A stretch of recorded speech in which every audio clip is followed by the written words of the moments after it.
A paz, igreja. Quem aqui não é cristão? Só para eu entender o público que nós estamos lidando. Todo mundo é cristão, olha que bênção. Uma bênção e às vezes talvez não.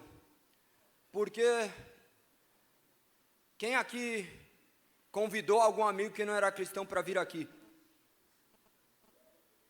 Uma pessoa.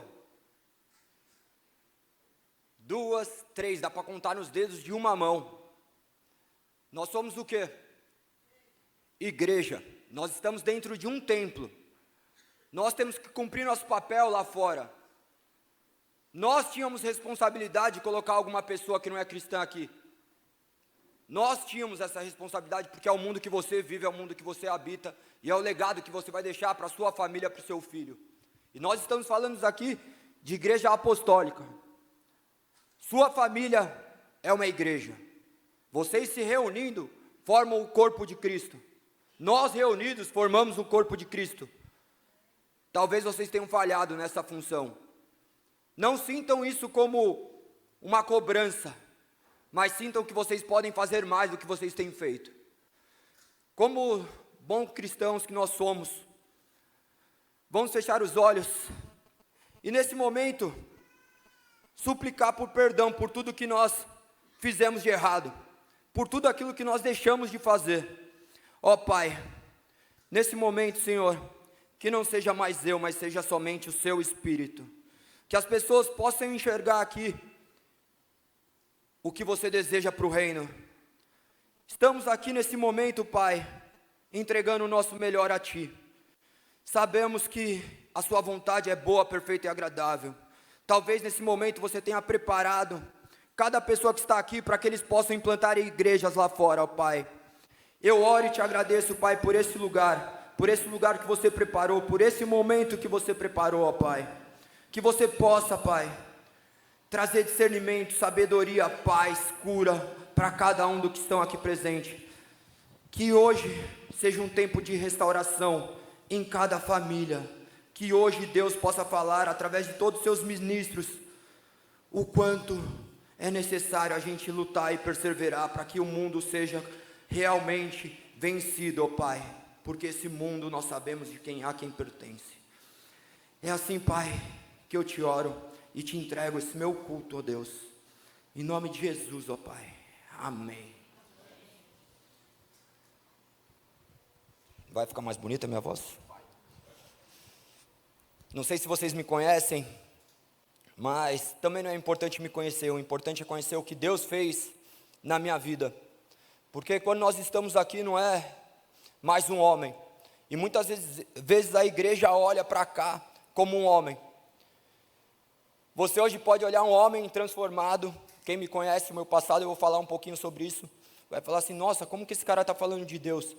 Eu não me acho nem digno às vezes de falar de Deus, devido a tudo que já aconteceu na minha vida. Talvez muitos de vocês estivessem aqui também não teriam a mesma coragem, não teriam a ousadia de falar de Deus. Fala assim, como eu, um pecador, que eu reconheço isso todos os dias. Por isso que a primeira coisa que veio à minha mente é pedir perdão.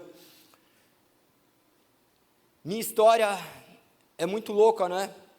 Porque eu me denominei ateu durante um bom tempo da minha vida.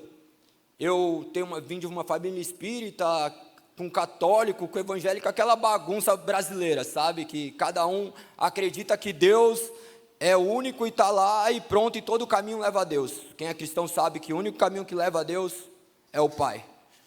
Cristo Jesus é o único caminho, a verdade e a vida. E eu comecei a passar por diversas coisas na minha vida e me denominei ateu. Falei, se o espiritismo é isso, e olha a vida deles como estão, não quero. Se cristianismo é isso, eu via pessoas falando de Deus, mas fazendo coisas horríveis. Eu via pessoas falando de Deus e traindo suas esposas. Eu via pessoas falando de Deus e roubando. Eu via gente orar antes de assaltar. Então, eu comecei a ficar meio confuso com isso. E até hoje eu não acredito nesse Deus que eles falaram. Eu acredito no Deus que está escrito na Bíblia, foi ela que me salvou. E nesse caminho, diversas pessoas passaram na minha vida. Talvez hoje alguma pessoa vai falar aqui, vai ser uma pessoa para edificar mais a sua vida, para que você possa ser essa pessoa que vai edificar a vida de alguém. Por isso que eu cobrei de vocês, por que vocês não convidaram alguém? Nós temos medo de sermos cristãos. Nós temos medo. Nós temos vergonha muitas vezes. Eu não vou falar de Deus. Eu sou um cara que de ateu hoje em dia, para qualquer pessoa eu falo de Deus. É um absurdo. Eu tenho amigos meus aqui que também, a gente estava comentando ali, falando assim, meu, que louco, né? Alguns anos atrás a gente estava lá, quando ia imaginar a obra que Deus tinha para fazer? Eu nem conhecia esse Deus, porque eu não vi outras pessoas me oferecerem isso. Todo mundo vai lembrar o caminho da sua conversão. Tem alguns que já nasceram, tiveram a felicidade de nascer de berço, mas eu não tive. E nesse caminho para mim foi muito louco, né? Porque eu achava que eu tinha uma vida maravilhosa. Eu com 20 anos tive uma filha, casei, fiquei 2 anos, me separei. Era uma pessoa completamente promíscua. Eu não tinha referência de família. Embora eu tivesse meus pais em casa, talvez as coisas que eu enxergava não eram isso. O mundo tinha me oferecido muita coisa, e eu comecei a acreditar que a mulher era simplesmente uma mulher para me proporcionar prazer. E eu comecei a ter um monte de mulheres. Eu pensava, eu não bebo, eu nunca bebi na minha vida, eu nunca fumei, nunca usei droga, nunca roubei. Trair não deve ser tão ruim assim, porque a gente se compara com o péssimo. Eu falei, ela não está sabendo, eu não estou fazendo mal para ninguém. E eu levei essa vida, talvez isso daí tenha acarretado milhares de cargas espirituais, porque nós sabemos que através do nosso relacionamento é a maneira que nós tornamos uma só carne com outra pessoa. Quantas pessoas eu me relacionei, do qual possam ter amaldiçoado minha vida naquele momento, mas graças ao bom Deus eu fui lavado. Mas a questão primordial disso é tudo que eu carreguei na minha vida. Imagina uma filha com 20 anos, você acreditando que é maduro o suficiente, não deu certo, separa. O mundo me corrompendo. Perfeito, me separei, comecei a namorar outra menina, namorar porque eu tinha que ter uma titular. A minha verdade era essa. Tinha que namorar com uma e depois eu fazia minhas coisas, desde que ela não soubesse, para mim estava tudo certo. Eu falava que eu tinha que satisfazer meus desejos. E a verdade é essa, o inimigo quer que você satisfaça seu desejo. Talvez você tenha hoje dado vazão à sua carne e satisfeito alguns desejos seus, talvez não relacionado ao sexo, mas às outras áreas da sua vida que você sabe como Deus quer conversar com você. E eu tive outra filha, achava tudo normal, visitava minhas filhas de 15 em 15 dias, sempre fui um pai presente de certa maneira. Não sei se dá para ser um pai presente longe do seu filho, mas é o que o mundo prega.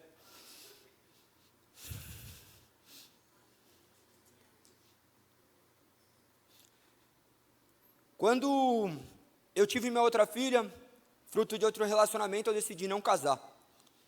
Porque eu não tinha mais certeza que ia ser para sempre. Eu falei, já casei uma vez, casei numa igreja, nem sabia o que estava acontecendo. Eu falei, vamos casar, estava levando tudo de qualquer jeito. Tinha acabado de voltar do Japão.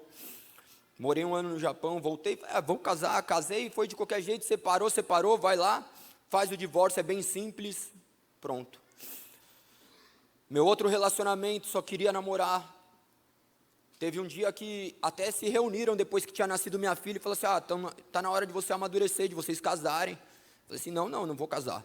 Mas como você não vai casar, você não ama a minha filha? Eu nunca tinha falado para ela, te amo, para essa mãe da minha filha. Eu falei, não vou casar, para que eu vou casar agora? Para que eu vou casar? Eu não tenho certeza se eu vou ficar com ela para sempre. Então deixa ela na sua casa, eu não quero tirar ela da sua casa para depois ela ter que voltar. O pai dela olhou para minha cara e falou assim, como que você está falando isso? Mas ele respeitou, porque eu fui homem o suficiente pelo menos de abrir meu coração, de falar realmente o que eu estava pensando no momento. E isso daí é muito doloroso. É muito doloroso porque imagina uma pessoa sem perspectiva, porque você não tem princípios, você não tem valores. Por mais que você ache que você construa seus princípios, seus valores, eles são desprovidos de origem. Quem é cristão, a origem tudo está na Bíblia. E eu comecei a descobrir só muito mais tarde.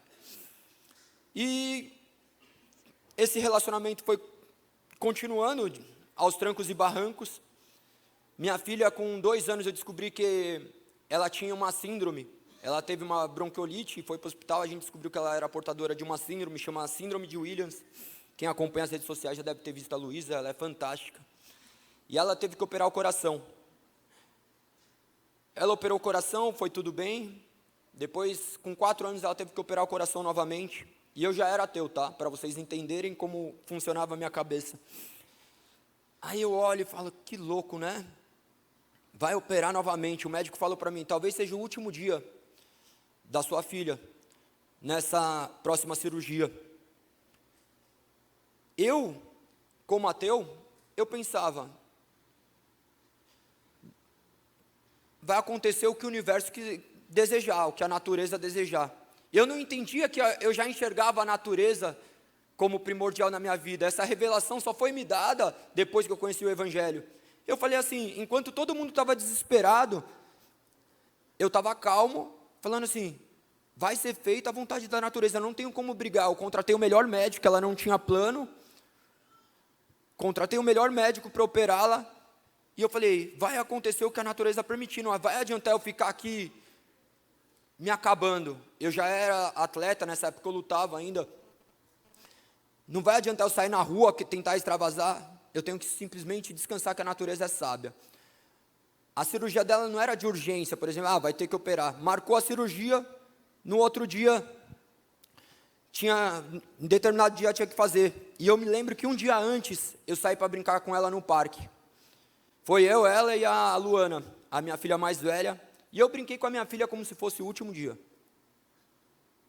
Embora eu acreditasse que pudesse haver um renovo, que ela poderia realmente ser curada, falei, pelo certo eu vou brincar com ela como se fosse o último dia. E nesse momento era Deus ministrando no meu coração já, para a gente viver um dia de cada vez. Quantas pessoas se perderam e você não brincou com ela como se fosse o último dia? Quantas pessoas passaram na sua vida e você não falou o que deveria falar para ela?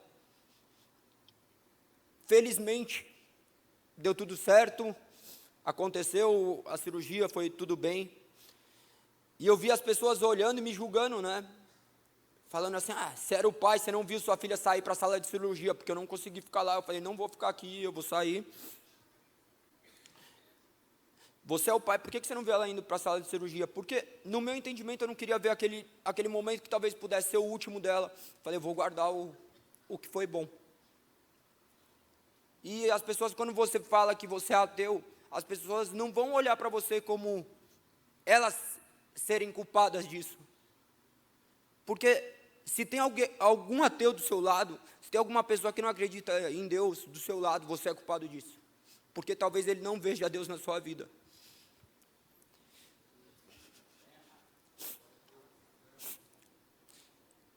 Esses momentos da minha vida me marcaram bastante. E eu falei, vou levando minha vida, não vou querer mais saber de nada, vou continuar assim. Continuava o relacionamento de qualquer jeito, porque eu tinha uma filha, eu falei, eu vou ficar perto da minha filha. Mas eu continuei esse relacionamento, meio porque a minha filha mais nova ministrou muito na minha vida. Um dia, eu estava sentado no carro, conversando com ela. Ela devia ter uns 4 anos, mais ou menos. 4, 5 anos. E ela virou e perguntou para mim, estava eu e a mãe dela, pai, por que a Luísa pode ter o pai e a mãe junto e eu não? Aquilo ali quebrou meu coração. Eu olhava e falando assim, que lixo que eu sou, né? Por que eu estou tirando isso dela? Mas, como sempre, eu não tinha princípios. Falei, tá bom. Mas eu construí os meus princípios, falei, então não vou separar, vou continuar com essa mulher, eu fico com outras, está tudo certo, eu vou levando e vai levando, e deixa, porque é normal, todo mundo faz isso, me comparando com o mundo. E a vida foi indo, chegou um momento que meu relacionamento não dava mais certo, e pus um fim, e quando isso acabou, quando o relacionamento teve um fim, passou milhares de reflexões na minha mente, eu falei, eu simplesmente estou colhendo o que eu plantei. Foi um final turbulento assim, a gente terminava, eu sempre voltava, um momento ela não quis mais voltar, eu falei, por quê? sempre volta, por que agora não? Eu terminava quando eu queria, voltava quando eu queria. E ela não quis, eu sofri. E mais uma vez, foi Deus ministrando a minha vida. Porque Ele sempre vai estar presente na vida de cada um, basta a gente querer enxergar. E nesse momento eu comecei a olhar e falei assim, por que aconteceu tudo isso na minha vida? E eu sempre fui um cara meio que busquei coisas boas, porque eu olhava para todo mundo julgando, falava assim, eu não bebo, eu não fumo, eu não faço nada, eu sou bonzinho. Nunca bebi, nunca fumei, meus amigos tudo louco, tudo drogado, desde os 12 anos. Eu falo, o que é isso? Então eu sou um cara bom. E eu me valia disso. Eu era o super-herói, eu não tinha Deus como meu super-herói. E quando esse quebrantamento veio ao meu coração, eu falei assim, eu estou colhendo o que eu plantei. Era um princípio bíblico. Eu falei, eu não vou ficar mais sofrendo por isso, porque é simplesmente fruto das minhas escolhas. E eu falei, você quer saber, eu vou mudar.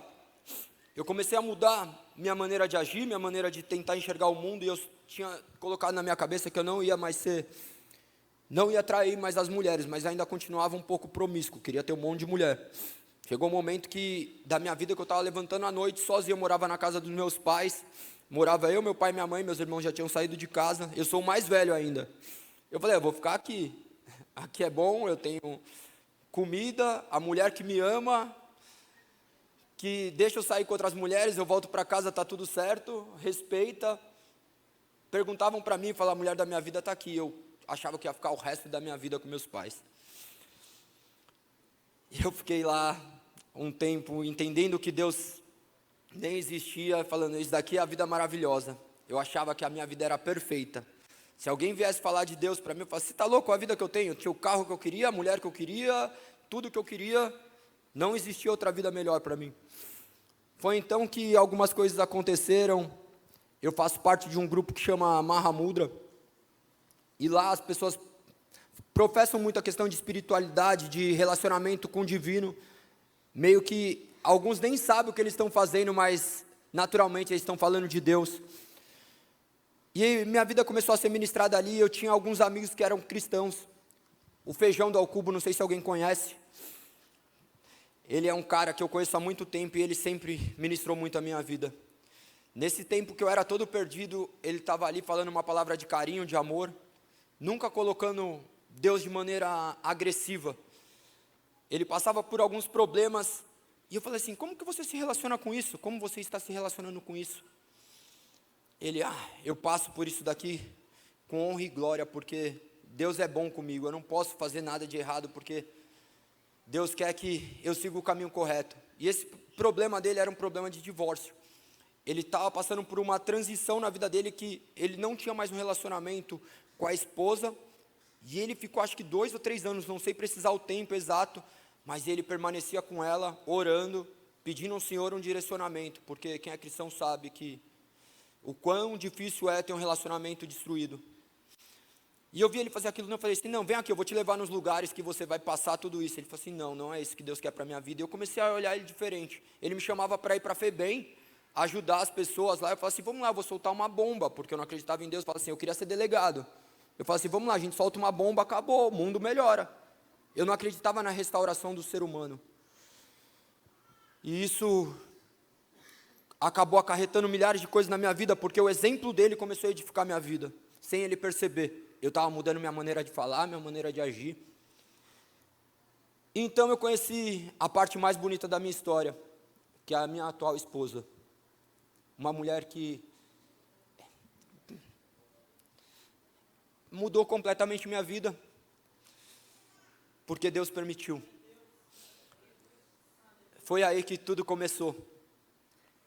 Eu, há um tempo atrás, um pouco antes de começar ela, eu comecei a acreditar em Deus, não acreditar em Deus, mas eu entendi que Deus não era aquilo que as pessoas falavam, que era aquilo que estava falando no meu coração, porque cada um tem uma maneira de enxergar Deus, e não tem nada de errado disso, porque a questão é que hoje nós queremos colocar Deus dentro de uma caixinha e achar que Ele é exatamente isso que a gente pensa, e qualquer pessoa que fale algo diferente, fala, não, isso daí não é Deus, você está errado. Na verdade, Deus não é nada do que a gente imagina, Ele é muito mais, Ele é mais do que a gente pode imaginar, e a gente quer restringir a ação dele e a maneira como ele se move entre nós. E quando eu conheci minha esposa já era cristã, ela chegou e falou assim: vem aqui, eu vou para a igreja. Eu falei assim: tá bom, eu vou com você. Eu já tinha ido algumas vezes, e fui uma vez. Eu tinha acabado de ir no Bola junto com o Feijão dela, a gente foi na Ibabe, fui uma vez, fui outra. Quando eu vi, eu já estava apaixonado por Cristo, eu já sabia muita coisa da Bíblia, porque eu ia viajar 8 horas escutando a Bíblia do Cid Moreira. Meu pai fazia eu viajar para o Paraná 8 horas escutando a Bíblia do Cid Moreira, porque eu era um cara terrível quando era jovem. Ele ficava falando um monte de coisa. Eu falava assim: não, você está louco? O que você fala de Deus? Você não faz nada, por que você vai fazer isso comigo? E quando a gente decidiu caminhar com Deus, nossa vida mudou completamente. Nossa vida mudou no sentido de que nós falamos: não, vamos selar essa união. Eu era um cara que, quando conheci, amor, você está lascado, você não vai ter o que falar, eu estou contando tudo. Quando ela me conheceu, eu não queria casar, não queria nada, mas Deus botou coisas no meu coração, e através da vida dela, ela começou a ministrar a minha vida. E eu comecei a entender quais eram os propósitos de Deus, o que era uma família.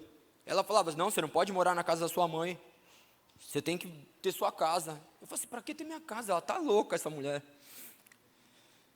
Não quero isso. Eu tive outros relacionamentos antes, as pessoas falavam assim: vamos ali ver o apartamento. Eu ficava dentro do carro, eu falava assim: vamos, só para não contar que eu não queria fazer nada. E não foi ela que me fisgou, foi Cristo, porque Ele queria que hoje eu vivesse, que naquela época eu vivesse tudo isso para testemunhar hoje o que Deus fez e faz na minha vida todos os dias. Quando a gente começou a namorar, logo a gente viu que a gente tinha que casar. Falei assim: não, é isso que eu vou decidir para o resto da minha vida. Ela é minha escolha de todos os dias. Ela é minha escolha de hoje, de amanhã e para sempre, porque foi aí que eu formei uma família. Eu tinha meus filhos, mas eu formei uma família a partir do momento que eu tive uma união com ela e com Deus. É assim que se forma uma família, quando você tem como alicerce da sua casa Deus. Se você não tem Deus na sua família, você tem um companheiro, você não tem uma família ainda. É até meio estranho, né? Você fala: como que você vai falar isso? Porque no final é verdade, porque vocês se casam como seres humanos e vocês esquecem que vocês são seres divinos. Nós somos seres divinos. Você é um ser divino, você é especial. Agora eu vi porque minha voz estava baixa. Você é um ser especial e você pode mudar a sua vida e a vida das pessoas que estão ao seu redor. Quando a gente construiu nossa família, logo a gente teve um filho, logo a gente teve outro, e eu vejo minha família todos os dias. Eu tenho minhas filhas fora do meu casamento, que são minhas filhas amadas também, que cada vez mais elas entendem essa transformação e o que Deus tem feito em nossas vidas. Para elas ainda é um choque, né? Para a mais velha principalmente, olhar e falar assim: meu, o que é isso? Não é isso que o mundo me ofereceu. E ela agora tem a oportunidade de receber algo de Deus dentro da casa dela. Ela vai chegar e ver uma família que professa aquilo que está escrito na Bíblia. Não se trata do que um homem fala aqui em cima do púlpito, se trata do que Deus conversa comigo através da Bíblia. E todo mundo tem uma Bíblia que pode conversar com Deus. Quando a gente reclama que Deus não conversa com a gente, é a mesma coisa de você reclamar que você não recebe mensagem de alguém no seu celular, porque seu celular está desligado. Se você abrir a Bíblia, você vai receber uma mensagem de Deus. Se você abrir sua Bíblia, você vai receber uma mensagem de Deus. Talvez você esteja hoje esperando uma mensagem de Deus através de pessoas, quando na verdade você sempre teve a mensagem dele nas suas mãos. Você fica esperando uma palavra profética, você fica esperando que alguém venha e ore pela sua vida. Nenhuma oração tem tanto poder quanto a sua. Deus sonda o seu coração, Ele sabe o que você está passando nesse momento. Você não veio aqui para se entreter, você veio aqui buscar a palavra de Deus. E com certeza Ele vai te dar um direcionamento. Ele vai te dar um direcionamento para onde você tem que caminhar. Quais são os seus passos? Porque Ele guia a minha vida. Eu falo que eu vivo pela graça mesmo. Porque tudo que aconteceu na nossa vida, só Deus explica. Se eu ficar falando aqui, talvez para os outros pareçam coisas naturais. Porque o milagre é muito individual. O que para mim é um milagre, para outra pessoa fala, lógico que não, você trabalhou, você conquistou. Para mim não é isso. Para mim, tudo que acontece é obra de Deus na minha vida.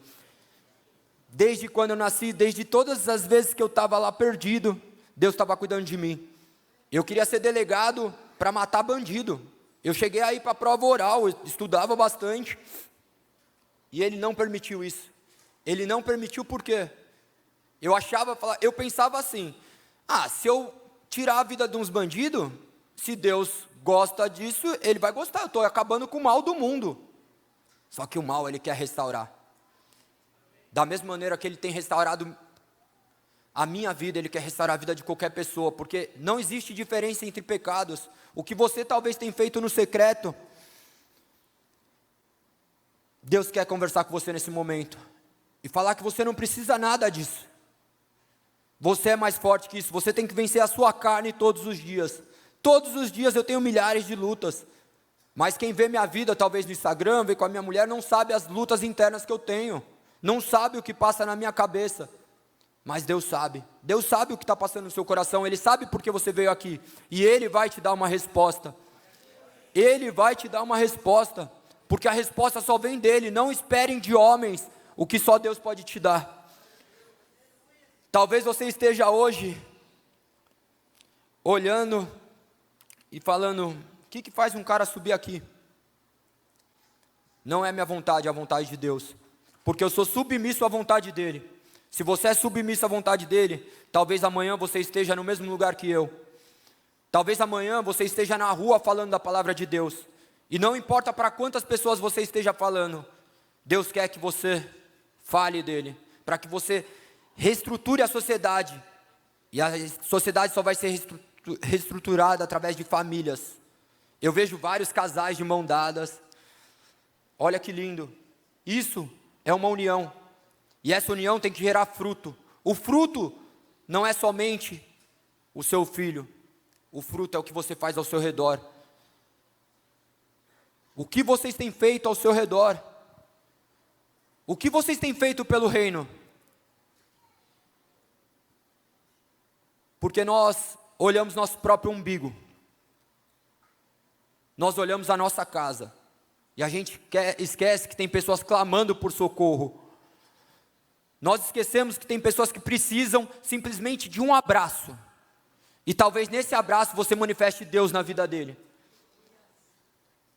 simplesmente através de um abraço. Quando foi a última vez que você deu um abraço involuntário em alguém? Quando foi a última vez que você passou, viu alguém e falou assim, eu quero te dar um abraço, Deus pediu para eu te dar um abraço? Quando foi a última vez que você viu alguém e falou assim, eu quero falar de Deus na sua vida, eu quero te falar daquilo que eu estou vivendo, eu falo tanto de Deus porque é isso que Ele tem feito na minha vida, Ele tem feito eu falar de Deus para pessoas que eu jamais falaria, porque meu espírito de covardia foi embora, porque Ele me deu o espírito de coragem e ousadia. Ele me deu isso porque Ele quer, e Ele quer que esteja em vocês também. Quem vai sair daqui com o espírito de ousadia e de coragem? Vocês são a mudança que o mundo quer ver. Em Romanos 12:2, diz que não devemos nos moldar aos padrões do mundo, né? Mas ser transformado pela renovação da nossa mente, para que a gente possa viver a boa, perfeita e agradável vontade de Deus. Se você não renovar a sua mente, você nunca vai viver a boa, perfeita e agradável vontade de Deus. Se sua vida não está do jeito que você quer, é porque você não está vivendo a boa, perfeita e agradável vontade de Deus, e logo não existiu transformação na sua mente. Quando as pessoas me viam e falam assim, você mudou, eu falava assim, mudou, você nem me conhece, como você vai falar que eu mudei? Me incomodava. E hoje, quando alguém fala que eu mudei, eu falo assim, glória a Deus, porque você age em mim, não sou mais eu que ajo. E eu dou liberdade para Deus agir do jeito que Ele quiser. Muitas vezes eu não sei discernir se é Ele falando comigo, se é o galego racional. Eu sou advogado, então eu sempre estudei muito, eu sempre gostei muito de ler, e eu fico em conflito entre o que é homem e o que é o Espírito Santo. Mas eu creio que quando eu estou falando de Deus, não sou mais eu, é Ele. Então que nesse momento vocês consigam entender Deus falar Que você nesses momentos não olhe um homem falho que estava falando sobre seus pecados ali. Quando foi a última vez que você confessou os seus pecados? Quando foi a última vez que você se ajoelhou e falou assim: Deus, eu não mereço a sua graça. Eu mereço tantas coisas ruins, mas você me salvou, você me resgatou. Ou vocês todos tiveram uma história feliz até aqui? Quem já sofreu aqui? Levanta a mão. Todo mundo já sofreu. Todo mundo já passou por milhares de tribulações, mas vocês permanecerão firmes e fortes até o fim das suas vidas, porque Deus está com vocês. Vocês professaram que Ele é seu único e verdadeiro Salvador, Cristo Jesus. E isso faz com que vocês possam viver uma vida boa, perfeita e agradável, desde que vocês busquem. A questão primordial não está em o que você fala, está em o que você faz. Não está no que você fala, está no que você faz. Quais são as suas ações que estão gerando mudança no mundo? Quais são as suas ações que estão gerando mudança nas famílias ao seu redor? Você faz parte de uma família apostólica. Você faz parte da sementinha que Deus plantou na terra para vocês expandirem. Vocês têm a obrigação de encher essa igreja. Vocês têm a obrigação de encher a sua igreja. Você tem a obrigação de reunir as pessoas na sua casa para falar de Deus. Porque vocês são a boca de Deus. Vocês ficam esperando, às vezes, talvez vir um raio, uma imagem, falar assim: ah, eis que vos digo. Não, clamem pelo Espírito Santo. Clamem pelo Espírito Santo, e Ele virá, e através da sua vida serão feitas maravilhas. Através da vida de cada um de vocês presente. Eu sei que Deus vai fazer coisas que olhos jamais viram, que boca jamais professaram. E assim será.